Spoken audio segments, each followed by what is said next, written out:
ரொம்ப இசிறி போட்டு அந்த துணி எடுத்து போட்டுட்டு அங்கேருந்து நடந்து 3 கிலோமீட்டர் ஸ்டுடியோவுக்கு நியூட்டன் ஸ்டுடியோவுக்கு நடந்து ஸ்டுடியோ போவார். போயிட்டு ஐயா ஏதாவது வேஷம் இருந்தால் ராஜகோரமாக இருக்கு, இவ்வளோ அழகாக யார் போயிருப்பான், நீங்கள் தான் எக்ஸ்ட்ரா வேஷம் பண்ணலாமா, சாதி பண்ணாங்க. இப்போ வேஷம் கிடைக்கல, இருக்கிறத 10 ரூபா. நடந்து போயாச்சு. அங்கேருந்து ஓல்டன் ஸ்டுடியோ நடந்து போக முடியாது, ஒரு பஸ் பிடிச்ச போய் இறங்கினாரு. அங்கே போயிட்டு வரும்போது ஒரு பையன் நிற்கலாம், அண்ணே என்ன பிரச்சனை, சாப்பிட்டு 3 நாள் ஆச்சு.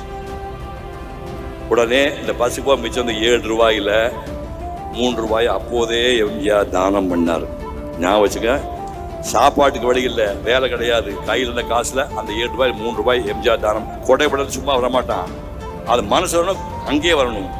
அந்த 7 ரூபாய் இருக்கும்போதே 3 ரூபாய் எம்ஜிஆர், அதனால தான் கொடையுள்ள வந்தார். அப்படி இருந்தார். 2 சம்சாரம், முதல் சம்சாரம் 2 விஷயம் செத்து போச்சு. எம்ஜிஆர் வாழ்க்கையெல்லாம் ஐயா நீங்கள் நினைக்கிற மாதிரி சந்தோஷமா இல்லை,